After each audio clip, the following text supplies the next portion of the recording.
Apalagi coba-coba tes ombak dengan melaporkan saya soal monyet-monyetan itu, ya. Nah ini kan menambah panas suasana. Habis Lebaran bisa panas. Dan Reject itu khawatir kalau tiba-tiba ada pembasmian yang dilakukan pribumi terhadap Habib gitu. Makanya dia keluar-keluar kayak gitu. Saudara sekalian, ada video menarik. Ini datang dari Gus Fuad terkait dengan tantangan perang Rizik Syihab yang menuai kontroversi dan semangat untuk berjihad terhadap kaum pribumi yang dinyatakan sebagai monyet, saudara sekalian. Bahkan organisasi PWLS dan laskarnya pun itu dikatakan monyet oleh Rizik Syihab. Nah, ini yang ditanggapi oleh Gus Fuad nanti, saudara sekalian, dan ada hal yang menarik yang diungkapkan oleh Gus Fuad ya terkait dengan Rizik Syihab, dan Bahar bin Smith juga ikut-ikutan di dalam menyalahkan dan memanaskan suasana, saudara sekalian. Oke, selengkapnya mari kita sama-sama simak apa yang disampaikan oleh Gus Fuad. Silakan. Rizik dan Bahar itu ternyata tidak nantang perang ya, cuma caper, cuma mau playing victim itu. Saya itu tadi nggak sengaja mendengar suaranya Rizik dan Bahar itu ya. Saya nggak lihat ininya gambarnya gitu, karena kalau lihat gambarnya kan mual saya. Vibe-nya itu kan kotor, menjijikkan, jadi nggak saya lihat kan. Ya, setelah saya dengarkan itu ternyata baik Rizik maupun Bahar itu ya tidak nantang perang sebenarnya, pura-pura nantang perang, caper. Intinya kan supaya pribumi bereaksi, supaya pribumi menyerang Habib, membunuh Habib, tuh, memerangi Habib. Terus nanti kalau itu terjadi ya bisa playing victim, kami diserang, kami dianiaya, kami di gitu, anunya gitu. Kenapa begitu ya? Karena Rizik itu dan si Bahar itu sadar benar budaknya itu, budak pribuminya itu udah jauh berkurang. Cuma sekali lagi kalau memang ya terpaksa harus perang, harus bunuh-bunuhan, ya memang kalau memakai hukum fikih klasik gitu ya sebenarnya, karena Habib itu menipu umat Rasulullah, mengaku-ngaku keturunan Rasulullah padahal bukan, bugot kepada negara. Mereka kayak si Rizik itu teriak-teriak Pancasila, Bhinneka Tunggal Ika. Juga si Bahar, padahal mereka lah yang merusak Pancasila, yang mau merobohkan Pancasila dan Bhinneka Tunggal Ika. Nah, hukum membunuh orang seperti itu apalagi dalam keadaan perang itu ya hukumnya wajib. Darah mereka itu halal. Kalau pakai perspektif fikih tradisional gitu loh. Nah, untuk budak-budaknya sekali lagi kalau terjadi perang itu ya pribumi jangan membunuh budak-budak Habib. Ya tangkap aja, diikat saja gitu. Nanti kita didik lagi, kita hilangkan sihir yang nempel di pikiran dan jiwa mereka. Sihir dari Yuya itu, leluhurnya si Rizik gitu. Gitu. Jadi teman-teman nggak usah gimana-gimana, dan ya ini juga ekspresi ketakutan di si Rizik, khawatir kalau tahu-tahu pribumi nanti nyembelin para Habib gitu. Dan kemungkinan itu ya selalu ada, selalu ada. Apa yang tidak mungkin di dunia ini. Apalagi coba-coba tes ombak dengan melaporkan saya soal monyet-monyetan itu, ya. Nah ini kan menambah panas suasana. Habis Lebaran bisa panas. Dan Reject itu khawatir kalau tiba-tiba ada pembasmian yang dilakukan pribumi terhadap Habib gitu. Makanya dia keluar-keluar kayak gitu. Ya itu ekspresi ketakutan Reject, ekspresi ketakutan si Bahar gitu. Apalagi kelihatan si Bahar itu udah pucat ya, mungkin karena ya pondoknya kan tanahnya bermasalah juga, pondoknya Reject kan juga bermasalah, bisa digusur, dirobohkan oleh pemerintah daerah toh masalahnya. Dan bisnis esek-eseknya juga, bisnis esek-esek para Habib yang di Bogor kan udah disikat sama KDM. Toh? Ini saya nunggu karena ada isu-isu, berita-berita burung bahwa ada beberapa oknum Kabib itu ya punya pabrik narkoba nggak tahu di mana, di Jawa Barat apa di Jawa Tengah itu. Di backup oleh oknum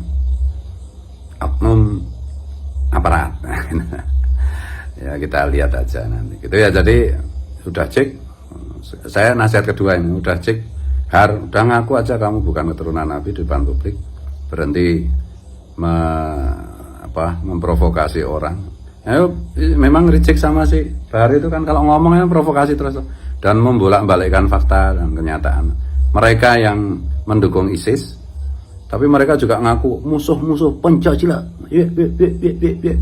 Ya dajjal kayak begitu. Ya. Kalau mau, kalau enggak ya terserah Allah. Allah itu kalau berkehendak ya bisa aja itu. Peristiwa 65 itu terjadi lagi. Peristiwa yang dialami oleh Habib DN Aidid, oleh Habib Sofyan Barakbah, oleh Habib siapa lagi yang satu itu? Musa Al Munawar, satu lagi yang temannya Sofyan Barakbah itu siapa? Pak, yang disembelih oleh pribumi. Bisa aja terjadi lagi kalau masih ngengkel nek cara Jawa. Ngono ya. Iki aku sisa samaan lho. Oh ya, ini satu lagi ini, ada kiai bilang ya kita kan harus menjaga ukhuwah.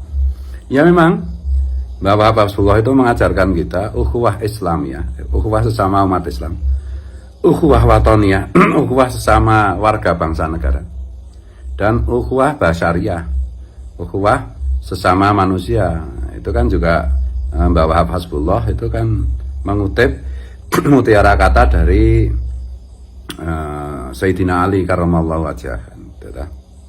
Ya benar. Tapi apakah berlaku juga untuk terhadap Habib? Ya enggak. Ya mereka nipu umat Rasulullah, ngaku cucu Rasulullah padahal bukan, dan pengakuan cucu itu mereka gunakan untuk merusak bangsa dan negara, merusak agama, merusak marwah kehormatan kemuliaan Rasulullah, dan merugikan umat Rasulullah. Itu kan bugot fil Islam, bugot fil negara kan. Tidak ada ukhuwah seperti itu. Masa kita ukhuwah sama iblis, sama setan ya, ukhuwah sama dajjal ya haram no hukumnya. Ya, yang benar itu ghazwah, memerangi. Kalau salah, kalau keliru minta maaf mereka. Oke, saudara sekalian, itu ya tadi yang disampaikan oleh Gus Fuad ya terkait dengan bagaimana tanggapan beliau terhadap akhir-akhir ini fenomena Rizik Syihab yang marah betul terkait dengan guru tua ya yang dianggap dilecehkan. Namun kenyataannya bukan seperti itu.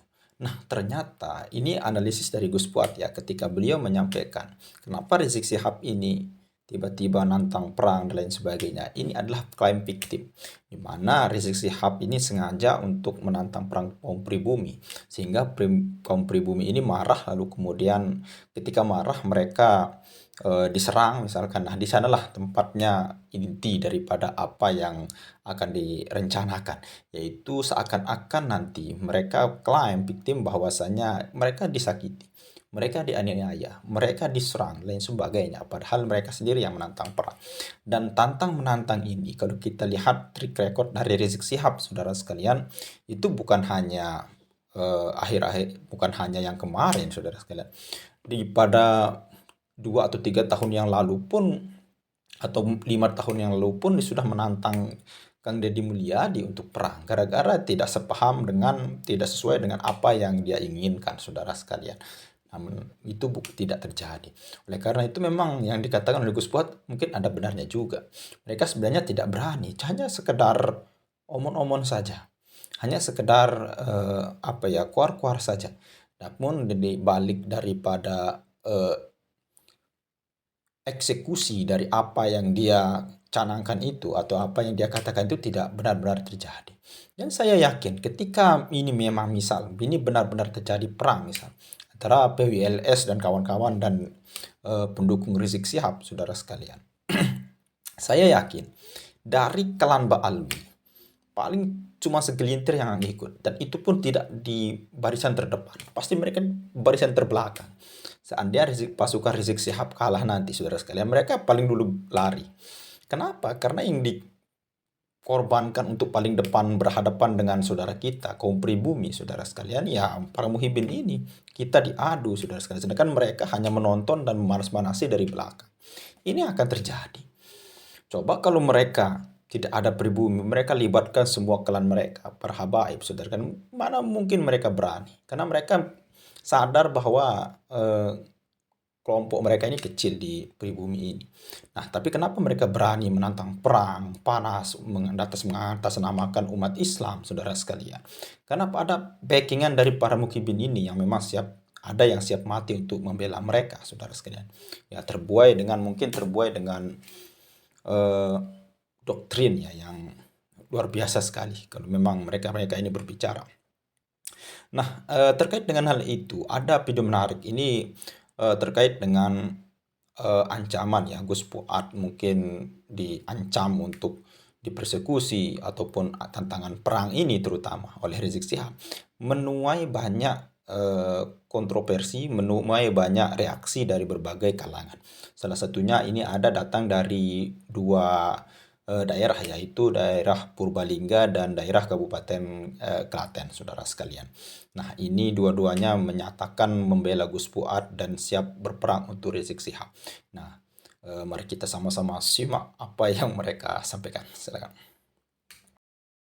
Assalamualaikum warahmatullahi wabarakatuh. Waalaikumsalam warahmatullahi wabarakatuh.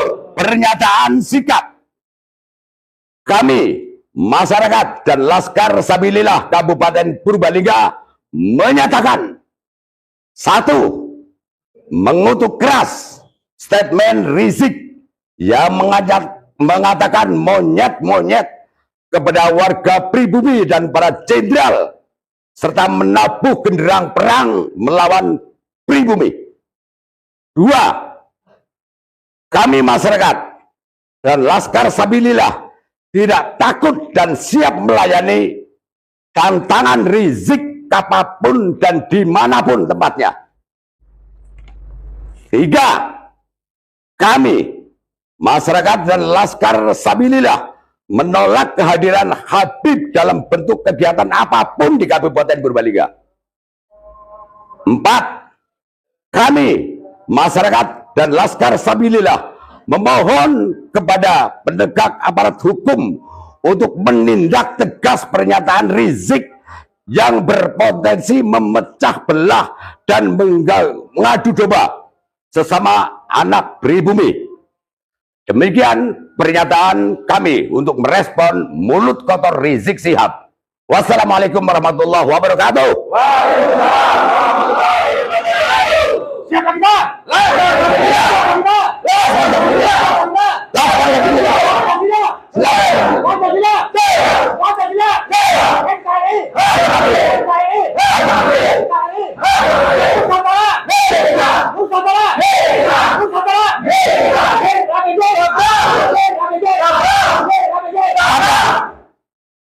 Dengan mengucap Bismillahirrahmanirrahim.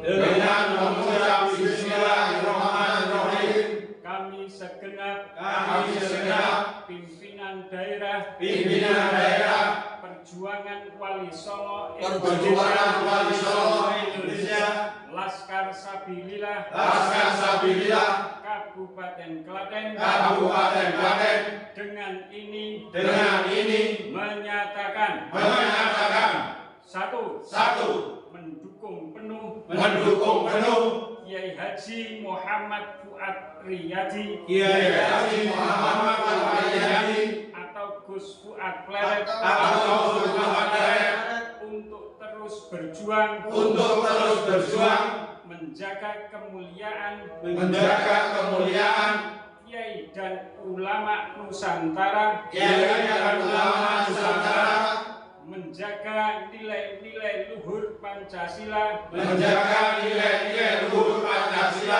dan Negara Kesatuan Republik Indonesia, serta terus membongkar kejahatan yang dilakukan oleh Habaib Ba'alwi demi untuk menjaga kemuliaan dan kesucian dzurriyyah Nabi Muhammad sallallahu alaihi wasallam. Dua, mendesak kepada kepolisian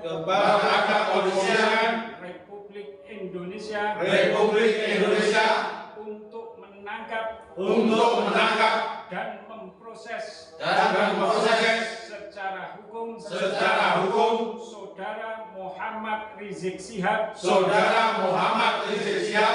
yang telah melakukan provokasi